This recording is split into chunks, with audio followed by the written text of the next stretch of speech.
আপনারা কি আমাকে এই উত্তরটা দিতে পারবেন? আমার বাবার নামের আগে আমি কি লিখবো, মৃত না জীবিত? এই দেশ কি আমাকে এই উত্তরটা দিতে পারবে? আমার ছোট দুইটা বোন এখন পর্যন্ত বাবার জন্য যে কিভাবে ছটফট করে সেটা আপনারা না দেখলে কখনোই বুঝতে পারবেন না। বর্তমান তত্ত্বাবধায়ক সরকারকে আমি অনুরোধ করব, এই যে আপনারা যে গুম কমিশন গঠন করেছেন, আসলে গুম কমিশন তো এখন পর্যন্ত আমাদেরকে অন্ধকারের মধ্যেই রেখেছে। এখন পর্যন্ত তো আমাদেরকে আজকে 1 বছরের বেশি সময় হলো, কিন্তু আমরা এখন পর্যন্ত কোনো ধরনের কোনো উত্তর খুঁজে পেলাম না। আপনারা শুধু দৌড়াদৌড়িতে ব্যস্ত আছেন, যারা ফিরে এসেছে তাদেরকে নিয়েই ব্যস্ত আছেন, কিন্তু যারা ফিরে আসেনি তাদেরকে নিয়ে আপনাদের কোনো মাথা ব্যথা নাই। এই লোকগুলা কোথায় গেল? এই লোকগুলো কি এমনিতেই হাওয়া হয়ে গেল? আমাদের লাকসামের যে ঘটনা, সেই ঘটনাটা তো একদম দিনের আলোর মতো স্পষ্ট যে র‍্যাব এই কাজটা করেছে।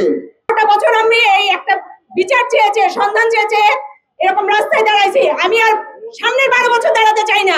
আমি চাই না আমার সন্তান এরকম করে দাঁড়ায় একটা ছোট থেকে শৈশব থেকে গেল, আর কিছুদিন পরে তার যৌবনও শেষ হয়ে যাবে, হয়তো এক সময় সে আমার পর্যায়ে চলে আসবে। তারপরে কি সে তার বাবার সন্ধান এভাবে দাঁড়ায় চিৎকার করে বলতে থাকবে যে আমার বাবাকে ফেরত দেন, আমার বাবার সন্ধান দেন, আমার বাবার সাথে কি হয়েছে সেটা আমাদেরকে জানান। তাদেরকে যারা এভাবে তুলে নিয়ে গেছে তাদের সাথে কি হয়েছে সেটা আমাদেরকে জানান। যারা জড়িত তাদের ব্যবস্থা করেন, তাদের বিচার করেন। এই বিচারটা তো এখন দেখা যাচ্ছে একটা প্রহসনের মতো একটা বিচার হয়ে যাচ্ছে। যেসব বাহিনীর নাম আসছে তাদেরকে জন্য আলাদা একটা ব্যবস্থা করা হচ্ছে। আইন তো সবার জন্যই সমান। আমার স্বামী যখন এরকম নিখোঁজ হয়েছে, তাদের সাথে যারা জড়িত, তাদের সাথে জড়িত বাহিনী শুধু বাহিনীর নামে জড়িত থাকে দেখে তাদের জন্য আলাদাভাবে তাদের ব্যবস্থা হবে, সেটা তো হওয়ার কথা না।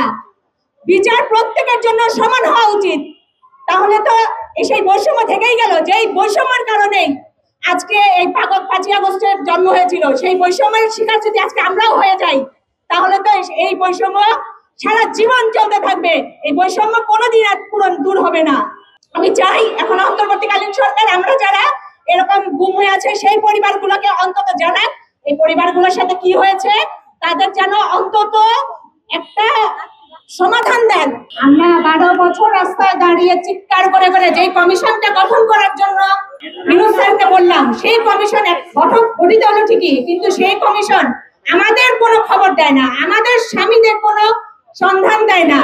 এই কমিশনটা আমি জানি না, আমার ক্ষোভের থেকে এটা বলতে হচ্ছে যে এই কমিশনটা গঠন করলাম আমরা যারা গুম হয়ে থাকা যে ব্যক্তিরা আছে এখনো ফেরত আসেনি, সেই পরিবারের সদস্যগুলো আমরা রাস্তার মধ্যে দাঁড়ায় চিৎকার করে বললাম আমাদের একটা কমিশন দেন, আমাদের একটা খবরের জন্য একটা ব্যবস্থা করে দেন।